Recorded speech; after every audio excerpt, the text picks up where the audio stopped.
Man, when was the last time I even sat in front of one of these things? Oh yeah, 5 months. Oh boy. This is gonna be interesting. It's no secret the trends of retired and extinct steam locomotives have become saturated by this point. As well as that, I was moving on to my own video ideas, and was just about done. Then, out of nowhere, a fan of mine came in and brought me back into it. Everyone, meet Railfan Ian 1225, who suggested this video. Hey guys, I'm really excited to be here today.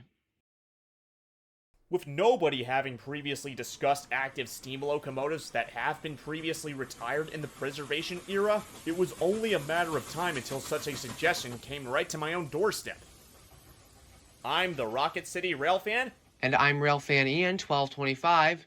and we bring you the top 10 formerly retired steam excursion stars. In America.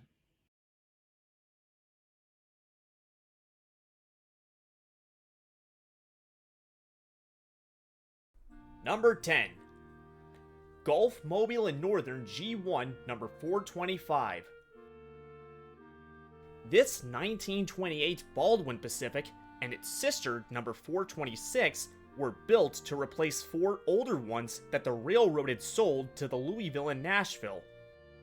The G1s were only 12 years old when the GM&N merged with the Mobile in Ohio into the Gulf Mobile in Ohio in 1940. Shortly after GM&O decommissioned them in 1950, they were bought by the Louisiana Eastern Railroad to pull gravel, as well as occasional passenger trains alongside the other steam locomotives they collected from other railroads. In 1961, however, the railroad collapsed when its owner, Paulson Spence, died. Most of its collection was scrapped, but 425 was saved the following year by Malcolm Ottinger of the Valley Forge Scenic Railroad in Kimberton, Pennsylvania. 425's first excursion career there was cut short when it was sold to Brian Woodcock and moved to the Wilmington and Western Railroad. Due to the railroad's high axle loads, the G1 didn't turn a wheel under its own power until it was bought by the owner of the Blue Mountain and Reading Railroad, later known as the Reading and Northern, Andrew Muller, in 1983. Then, after 2 years of tourist service, it was joined by Reading T1 number 2102. We may or may not get to that one later. In 1992, the engine was repainted in a dark blue scheme reminiscent of the original Reading's Crusader Pacifics. It was after this repaint that its career in the 20th century peaked. Most notably was when it appeared at Steamtown National Historic Site's grand opening in July of 1995, along with multiple excursions in the Scranton area. After a final Tamaqua Fall Fest trip on October 13, 1996, R&N ended steam operations. 425 wasn't fired up again until December 29, 2007, following a 2-year overhaul. Within 6 months, the G1 had returned to service with a light blue livery and a centered headlight with its bell moved to the front of the smoke box. Besides the countless passenger trains it's pulled between Jim Thorpe and Port Clinton ever since its return, 425 has visited Steamtown a second time, double-headed with CNJ number 113, and even come face-to-face with nickel plate number 765 shortly after it was repainted into its current dark blue and black scheme. Presently, she's been undergoing a 1472-day inspection and overhaul since the beginning of 2023.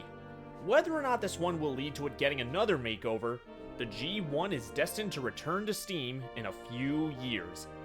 She has lived a multitude of numbers, owners, and appearances. Number 9. Brooklyn East District Terminal number 15. Again, it's another story Andrew has told in the past for a video going into more detail. This little saddle tank engine is a 1917 Porter product and is the oldest surviving locomotive of the Brooklyn East District Terminal. It worked as a dockside switcher until Christmas of 1963, then bought and refurbished by the Southern Appalachia Railway in 1965. Like 425, the 15's first excursion career was cut short when it was put into storage following 2 unsuccessful trips on the Yancey Railroad in 1968. The little tank engine was then bought by the Toledo, Lake Erie, and Western Railway in 1975 for static display. From that point, 15 would have never run again, but in 1998, the Strasburg Railroad bought the locomotive to use on tourist trips, but quickly found the locomotive was problematic, with its saddle tanks having insufficient water capacity. This would have kept 15 silent, except that around the same time, Thomas the tank engine producer Britt Allcroft approached Strasburg to film on their property for the film Thomas and the Magic Railroad. This gave Strasburg the idea to rebuild 15 into a functional standard gauge Thomas, to which the producer thrillingly approved. And so, by the following year of 1999, the 15's second retirement ended with a bang as it emerged from the shops in its new form as the Strasburg Thomas. Since then, the little blue tank engine, which is the only functioning standard gauge Thomas in North America, has been annually steamed up for the Day Out with Thomas events at Strasburg, which, by the way, has become one of their most popular events to date.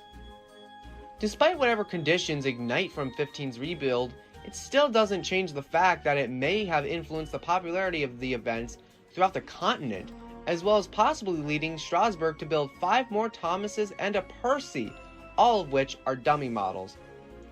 And fun fact, 15 was actually technically the first steam locomotive I ever rode behind, although I tend to say it's Little River Railroad number 110 as 15 was in its Thomas form, so I don't really tend to count that. But it was technically the first steam locomotive I ever rode behind back in 2008 at the Cuyahoga Valley, back when they did Day Out with Thomas event. I do remember quite a bit of it actually. I remember watching Thomas pull up, and I remember the departure, but that's really all I remember. However, it was one of the earliest memories I do have. So, yeah, that was pretty fun. I do have pictures of it, but unfortunately I can't find them. Maybe someday I will make a video on my channel about it, and I will show pictures if I can. That is, if I find those pictures. But yeah, I thought I'd say that fun fact.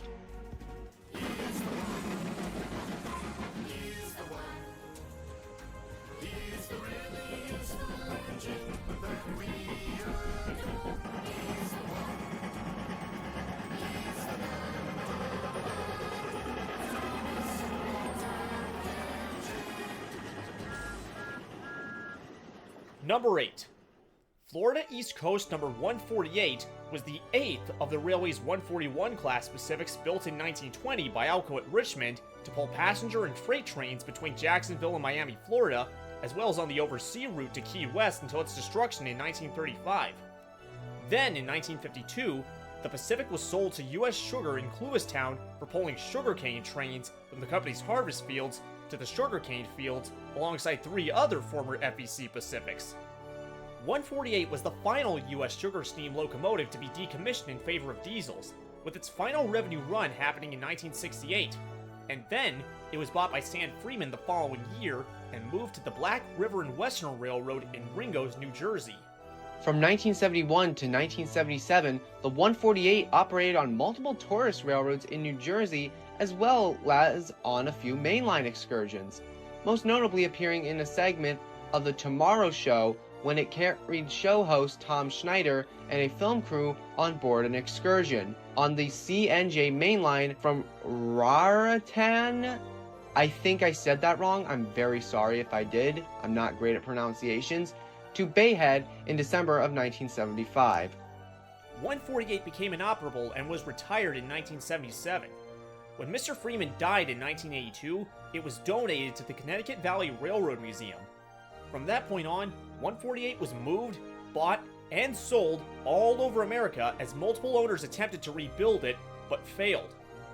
Fortunately, in 2016, U.S. Sugar, under CEO Robert Bulker Jr., finally acquired 148, and after a thorough restoration, the FEC Pacific was back under steam in 2020 with a cab radio fitted and now burning recycled vegetable oil. Since then, she's been used on multiple excursion and harvest trains under U.S. Sugar lettering. You know something? 148 has really climbed into my top 20 favorite steam locomotives. Something about its look and the speed it gives, as well as the whistle it first wore.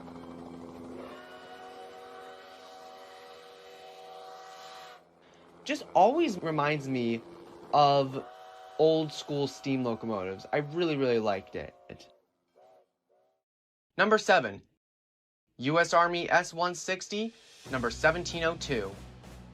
The 1942 product of Baldwin was intended for overseas duties in the UK, but was instead stationed at the U.S. Army's Fort Bragg base in Fayetteville, North Carolina, where it trained soldiers during the Second World War.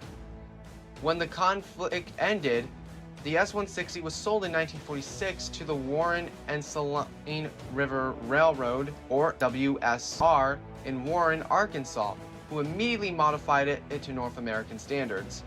When WSR dieselized in 1961, the 1702 was retired, then bought and restored by the Reeder Railroad in Arkansas in 1964. In the process, the locomotive was modified to resemble a civilian locomotive using components from multiple railroads' locomotives, most notably a larger tender from scrapped Rock Island Mikado number 2662. 1702's time in the natural state was uneventful, with the exception of making 2 film appearances and pulling the final mixed revenue train in the US. She was then sold to the Fremont and Elkhorn Valley Railroad so they could acquire the former Chicago and Northwestern line between Fremont and Hooper, Nebraska to run the locomotive on. The S-160 was finally purchased by the Great Smoky Mountains Railroad in North Carolina in September of 1991, and once again modified to look even more like a typical North American steam locomotive. The 1702 re-entered operation on the GSMR in the following June. She was retired for the second time in 2005 due to firebox issues, and not returning to steam until July 21st of 2016, following a 9-year hiatus and 2-year restoration. Presently, the locomotive continues to operate in a Southern-inspired livery on the GSMR, which utilizes the remains of the Southern's Murphy branch between Dillsboro and Nathala. In the process, however, the S-160's 11-year absence halted and almost derailed the restoration of the Great Smoky Mountain Railroad's other steam locomotive, Southern KS-1 number 722, with work not getting back underway until 2023. Work on 722 is set to be completed sometime in either 2025 or 2026.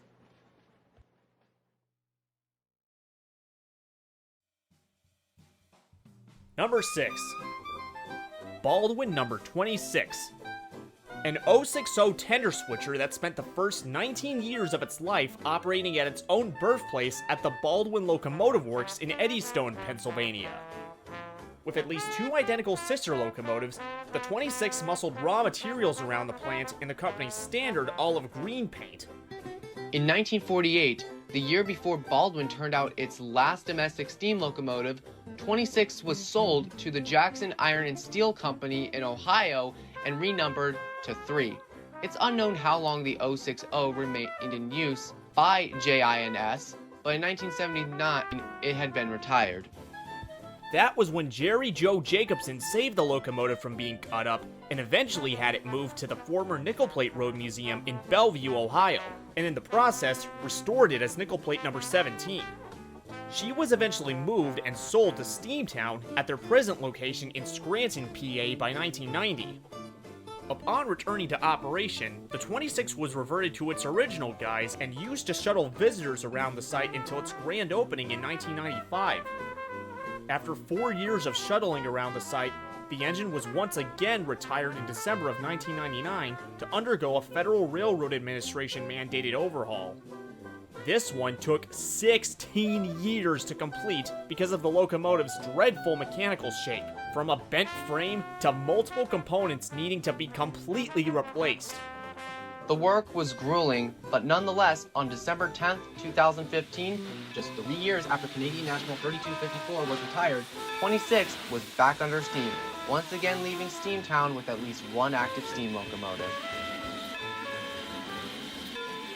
As of today, the locomotive is still operating and continues its position as the power for the Scranton Limited and Navy Ogg Gorge Limited yard shuttles. Number 5. Southern Railway number 630. The most well-known consolidation type of Andrews Home Railroad, the U.S. Southern Railway, and one of the 2 surviving KS-1s, the other being the aforementioned 722. Over 400 of these consolidations were constructed between 1903 and 1912 by the American Locomotive Company at Richmond and Pittsburgh and the Baldwin Locomotive Works in Philadelphia, Pennsylvania, though originally as the Class K. 630 was among 32 Ks built in the Richmond plant in 1904, being used in local and branch line service in the Knoxville division, and later on the Murphy and Lake Toxaway branch lines. She didn't become a KS1 until 1917, after multiple upgrades and modifications. In 1952, it and 722 were sold to the East Tennessee and Western North Carolina Railroad to work as switchers around Johnson City and Elizabethtown, Tennessee, with narrower switcher-style bunkers. On December the 8th of 1967, the KS1s were traded to the Southern for two Alco RS3s and reverted to their previous Southern specs to be used in the railway's steam program. 630 entered in February of '68, with 722 joining in August of 1970.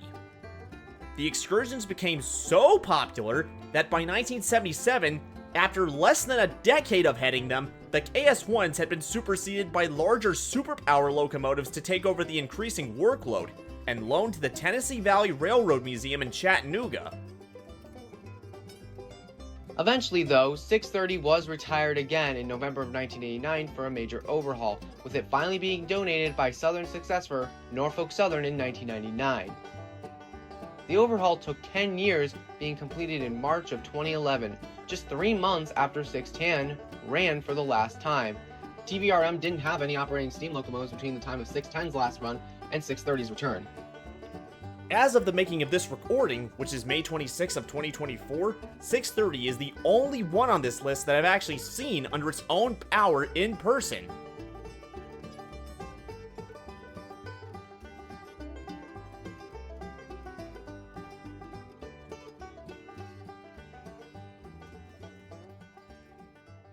Speaking of iconic steam locomotives from the Southern, Number 4. Southern 4501, the very first of the MS class, was also the very first Mikado owned by the Southern, with its vast history beginning at the Baldwin Locomotive Works in Philadelphia in October of 1911. Similar to the KS1s, the MSs looked very different when first built, and given multiple upgrades over time in revenue service.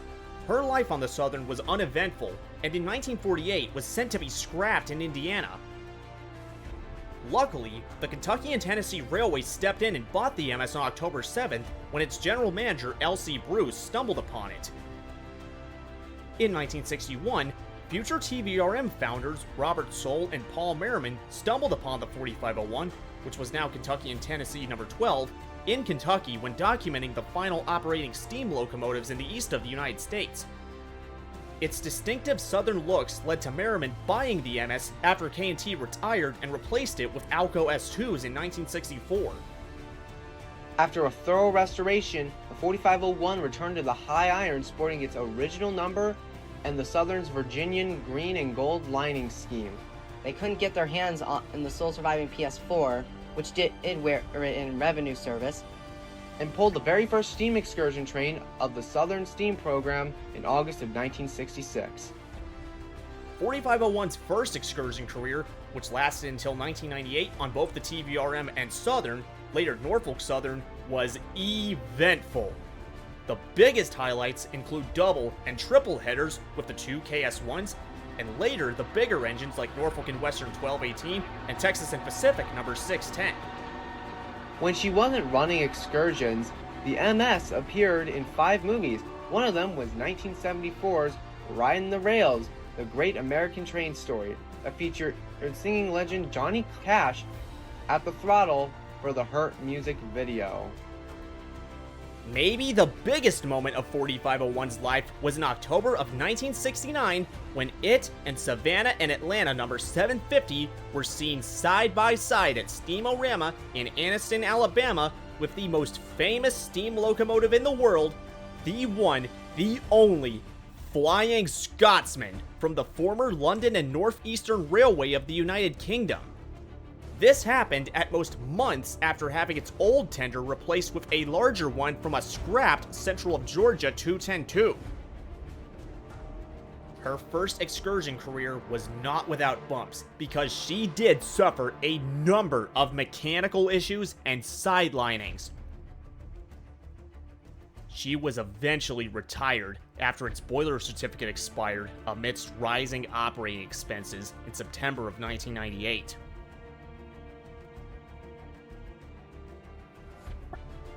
But when Norfolk Southern temporarily brought back the steam program in 2010, TVRM began a full rebuild on 4501 in 2011. Since its completion in 2014, the once green Mikado has remained active. Number 3. Reading T1 number 2102. Oh yeah, you should have seen it coming because it's a Reading T1. One of the most well-known American steam locomotives. All 4 surviving examples have not only run an excursion service at some point, but have been involved in major events in the history of steam locomotive preservation, good and bad. These things weren't built as Northerns originally, but as I-10SA consolidations by Baldwin in 1923. 30 of the 50 locomotives were rebuilt into what became the T1s at the railroad's Reading, PA shops in 1945. 2102 was originally 2044 before its rebuild, following which it was assigned to heavier freight trains until 1956, when it was sold to Carpenter Steel to be used as a steam generator. After being badly damaged in a fire at the plant in 1960, the T1 was returned to the Reading, who immediately refurbished it for the Iron Horse Ramble trips. 2102 subsequently joined 2100 and replaced 2124 in 1962, running until the Rambles ended in 1964. From 1965 to 1985, the T1 ran multiple excursions under multiple owners, reaching as far as the Midwest. The biggest highlight was the time she and Canadian Pacific 1278 masqueraded as Delaware and Hudson locomotives for that railroad's sesquicentennial in 1973. 1985 was when 2102 finally ended up in the ownership of the Reading and Northern Railroad after being seen at the Reading, PA shops for the 40th anniversary of its rebuild.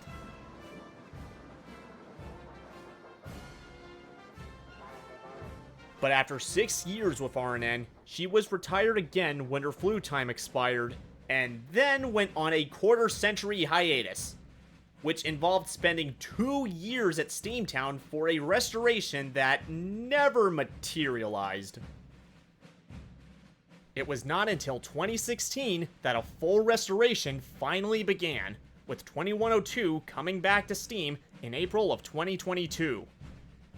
Given that it happened 8 months before 425 went down for its ongoing 1472, this could not have been better timed.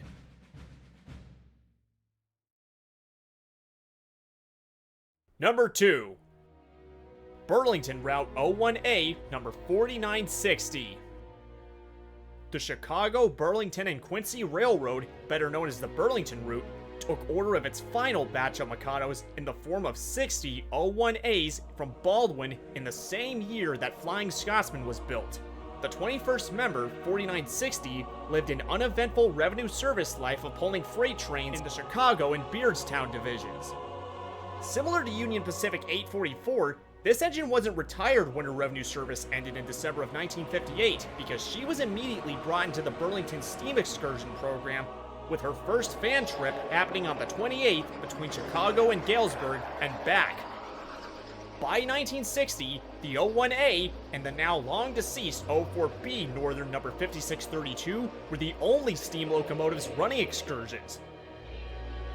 With the exception of rear-ending a passenger train in Douglas, Wyoming, along with the diminishing supply of steam mechanics, 4960's first excursion career in the West and Midwest was otherwise positive and successful. The highlight being when she was painted gold for the semi-centennial of CB&Q's entry into Casper. This Mikado even substituted for the diesels in 65 when the Mississippi flooded. After pulling the final steam excursion on the Burlington, 4960 was subsequently donated to the Circus World Museum, only to quickly end up at the Mid-Continental Railway Museum in North Freedom, Wisconsin, where it sat dormant until January 1981. That was when she was taken east to be refurbished in the former Jackson Iron and Steel Company steel mill, and then moved to the Bristol and Northwestern Railroad, a former Southern line, where she operated under lease until 1984.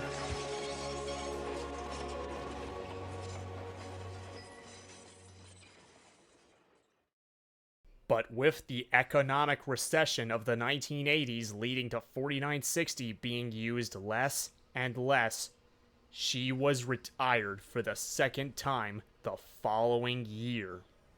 Then, she was left to sit dormant in the Cassad shop in New Haven, Indiana, under the care of Gary Bensman. In 1989, the 01A was subsequently bought by the newly formed Grand Canyon Railway, where she was eventually returned to steam in 1996. But the journey to that place did not go as planned. Norfolk Southern wouldn't ship the engine because of pits in its axles, so all of its wheels had to be removed and repaired at the railway's Birmingham, Alabama shops. But it took them months to correct the issues. So long that KSAD's owners threatened to scrap the wheelless 4960 over its prolonged stay. Naturally, the GCR crews panicked and resorted to shipping the O1A in pieces on flat cars, and in the process, the original smokebox was damaged beyond salvaging while being torched off the frame saddle. By the time 4960 arrived in Williams, much of its components had corroded. The grueling restoration that began in 1993 saw the boiler completely rebuilt with a new custom smokebox alongside mechanical upgrades, including 8 traverse tubes in the firebox, sections of which, as well as every flue and tube, were completely thrown away for welded duplicates. We've modified the smokebox, made a new one. It's a little smaller than the original. It also has a different headlight and bell configuration. We also modified the sand dome up here. The boiler has a brand new smokebox, new stack, new front and rear flue sheet, all new tubes, new superheater units. The builder's plates that you see up there are all recast. The hinges that are on the front of the smokebox are original. They were taken off the original smokebox door and reused. The sand dome on the top there was lowered 3 inches and the stack was lowered 6 inches. The steam dome was also lowered 3 inches. This air pump is not original. It had a water pump here, but we elected to remove the water pump and put an injector on the engineer's side. We have 2 air pumps. If one goes down, we always have a second air pump that we can bring the train home. The firebox was completely rebuilt, all new stay bolts and sleeves. These are the sleeves, all brand new cap sleeves. Side sheets were completely replaced.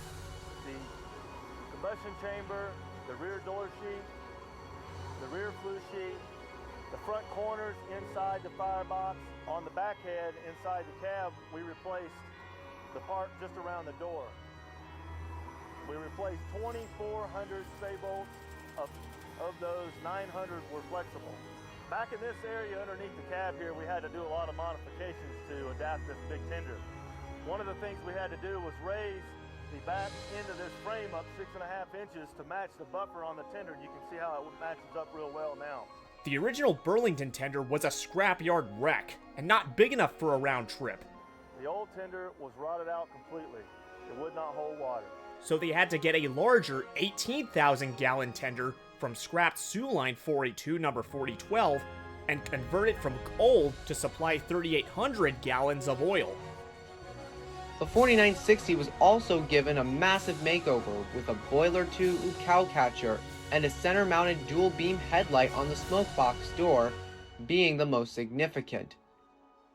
After 30 months and $1.6 million worth of overhaul, on July 9th, 1996, the O1A, reborn as Grand Canyon 4960, moved under its own power for the first time since 1984. Since its rocky return to steam that almost caused her to meet the same fate as Grand Trunk Western 5629 and fellow CB&Q locomotive 5632, the 4960 has been consistently running on the GCR. With the exception of a few operating hiatuses, the end of 1472. Although the railway has made more modifications to cope with changing times, you still wouldn't even know it's a CB&Q locomotive until you did a Google search. 3 other O1As survived, by the way. Her new life has a rich history of events. The most recent was when she wore the whistle of Southern Pacific number 982 to promote its ongoing restoration.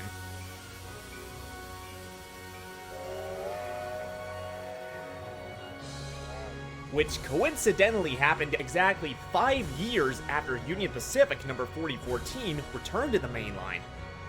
My personal favorite was when it triple-headed with running mate number 18 and Santa Fe number 3751 in August of 2002, just 4 months before I was born.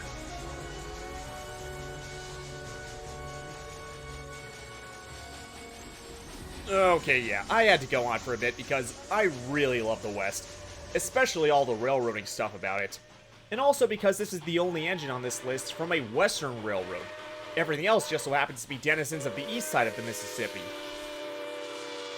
And that brings us to the biggest question of the list. What can top 4960? Well, if you know enough about American steam, it shouldn't take you too long to work out, because it was my idea this whole time. But as per my typical fashion, we always load you up with some honorable mentions before number 1. This time, some more examples of formerly retired steam excursion stars, but also some that are making a comeback or just don't qualify to be on this list.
And now, the number 1 formerly retired steam excursion star from the United States of America!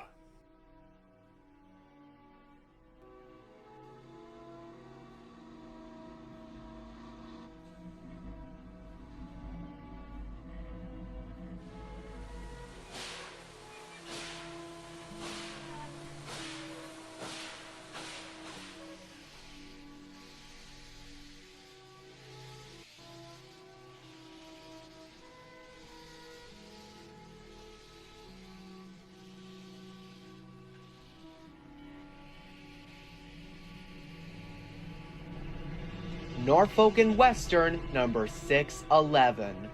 First, there was 1218 at the top of the retired lists before Union Pacific 3985 was retired. And now, here's the Queen of Steam herself, the sole surviving example of the smallest of Roanoke's Big Three, the N&W J-Class. These were built to the design of N&W's mechanical engineers to tackle the rising passenger numbers on the railway's premier passenger trains over the Blue Ridge Mountains that were becoming too heavy for the older K-Class mountain types. With 70-inch driving wheels and a smart red and black streamlined shroud developed from other streamlined steam locomotives, the J's represented the pinnacle of American steam locomotive technology, being able to max out at 110 miles per hour with 5,100 horsepower and 80,000 pounds of tractive effort. They could also ride smoother than any Pennsylvania Railroad steam locomotive except the humongous S1. 14 of these magnificent Northerns were built in 3 batches between 1941 and 1950 in the railway's own East End shops in Roanoke, Virginia. 611 rolled out of the factory on May 29th of 1950, the first of 4 members of the 1950 batch, making them some of, if not the final, mainline steam locomotives built for an American railroad. 611 is a year younger than the Chesapeake and Ohio 1309 and nickel plate 779, the final steam locomotives built by Baldwin and Lima domestically, respectively, before they merged. Alco's last steam locomotive, now long deceased, was built 2 years before the J. Her design was just as remarkable as her own revenue service, in which she pulled the N&W's premier passenger trains 667 miles over the Allegheny and Appalachian Mountains, as well as mail and local passenger trains.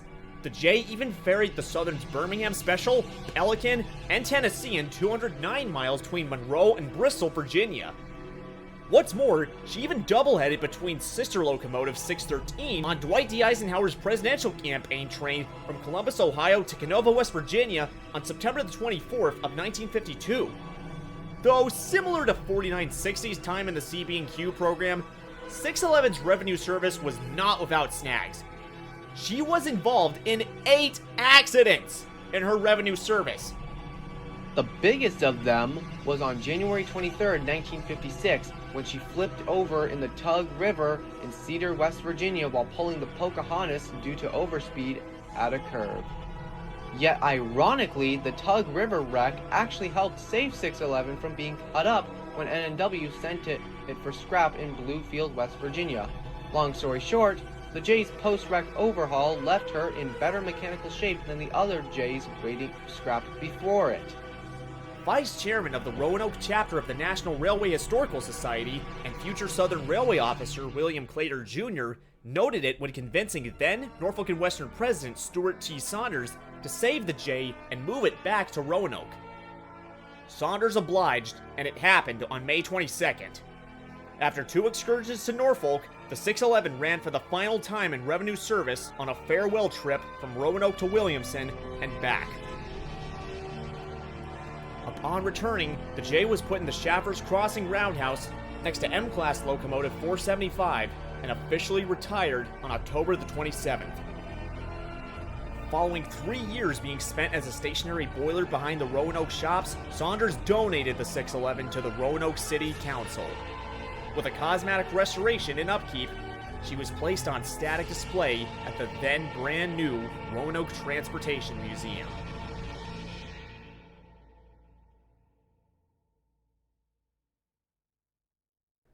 Speculation of 611 being restored arose in the 1970s.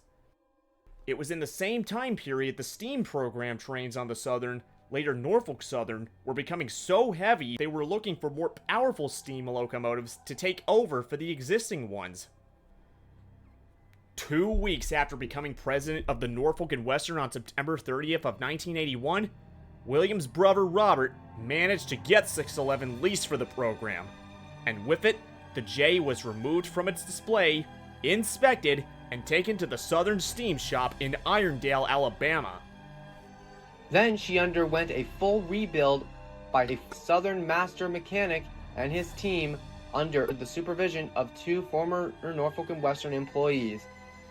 That rebuild only took less than a year to complete, with the 611 being steamed up on July 5th, 1982, 34 days after the Southern merged with Norfolk and Western into the modern-day Norfolk Southern Railway and replaced Chesapeake and Ohio number 2716.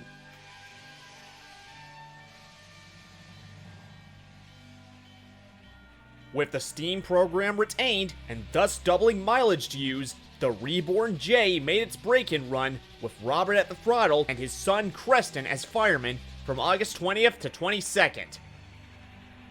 Now, we won't go into every detail about 611's first excursion career in which she became so famous. What we can say is that from that day on, the 611 was thrust into celebrity status among steam locomotives. For Roanoke Centennial, Robert called 611 Roanoke born, Roanoke bred, and Roanoke proud. The American Society of Mechanical Engineers named 611 a historical mechanical engineering landmark and presented a plaque to the Roanoke Transportation Museum in 1984. She's double and triple-headed with the most beloved steam locomotives in the eastern United States. Savannah Atlanta 750 on Richmond, Fredericksburg, and Potomac trackage, Nickel Plate 587 and 765, Southern 4501, Frisco 1522, and even the A1218 on so many sections of the Norfolk Southern system before the Conrail split in '99, including my hometown of Huntsville, Alabama. And when solo, the 611 has even ventured into North Florida and the Midwest, most prominently on CNW trackage from Richmond to the Midwest, on what is the longest one-way excursion between them on July 17, 1983. Okay, there are so many ups and downs the J went through in its first excursion career alone, in addition to its design. It's no wonder she was nicknamed the Queen of Steam, and with 1218 were essentially the most famous celebrity locomotives in the eastern United States by the time it ended, right up with Western legends like 3751, 4449, 844, and of course 3985. Speaking of which, on September 28, 1994, an excursion train intended for 611 to lead to Richmond was being moved at Kinley Yard in Lynchburg, Virginia.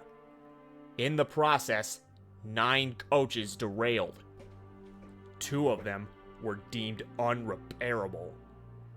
In response, Norfolk Southern raised its liability insurance from $10 million to $25 million. Coupled with low spare system capacity and delayed traffic amounting to the problem, the railway's then CEO, David Good, decided to end the program on October the 29th. After a final round trip between Birmingham, Alabama and Chattanooga, Tennessee on December the 3rd, the J was taken back to Roanoke and retired for the 3rd time on December the 7th. From that point on, it seemed that the J's days of running were over, and that restoration would never happen again.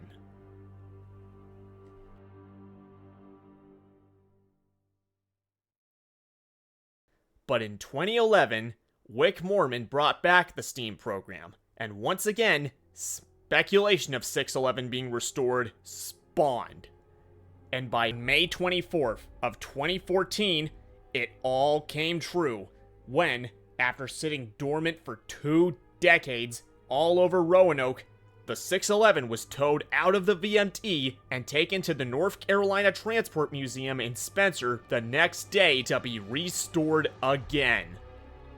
Then, almost a year later, on May 9th, the sole remaining J came back to life, and 12 days later was back on the main line, nicknamed the Spirit of Roanoke in the process.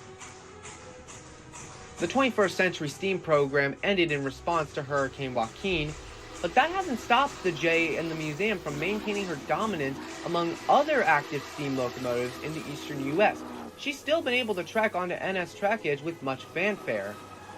Not just on Norfolk Southern, though, because she visited the Strasburg Railroad in Strasburg, PA in 2019 and from 2021 to 2023. In the process, reuniting with the only other active Norfolk and Western steam locomotive, 475. And yes, this is my footage of 611, and I apologize for the shoddy quality. My camera wasn't the greatest back then. Then, the Virginia Scenic Railway in Goshen from September to November. While 1218 and 2156 have little to no chance of returning to steam for now at least, 611 is still operable and continues to have a promising future of fame on the trackage of Norfolk Southern under the ownership of the Virginia Museum of Transportation.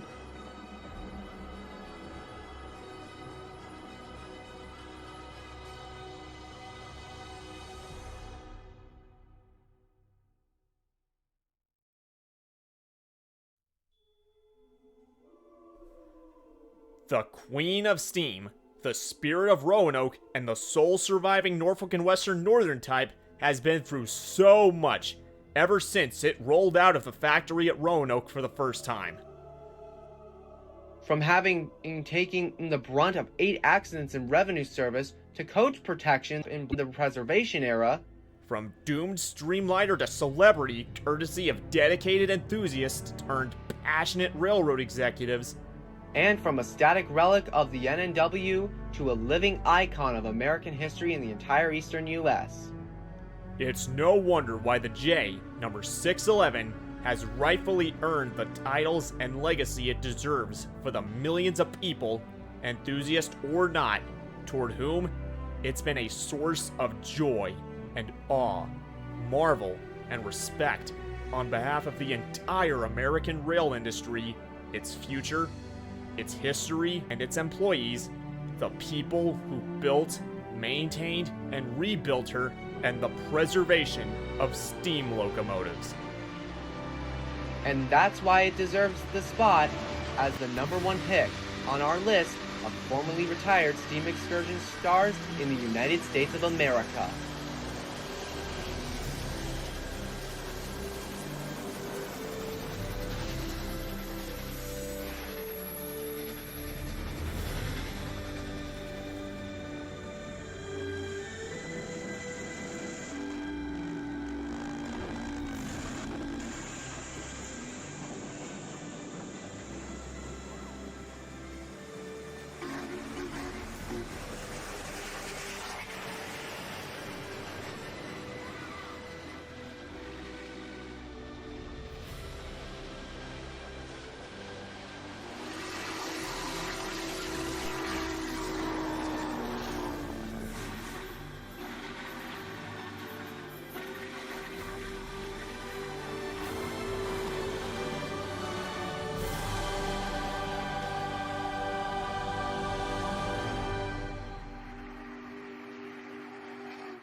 And on that banger, we have officially come to the end of another Top 10. Big thank you to Railfan Ian 1225 for the idea of this topic and collaboration. Link to his channel in the description. Go subscribe to him and his other channel. And thank you to Andrew, aka the Rocket City Railfan himself, for making this idea a reality and making it possible. And for the massive help. Also subscribe to him.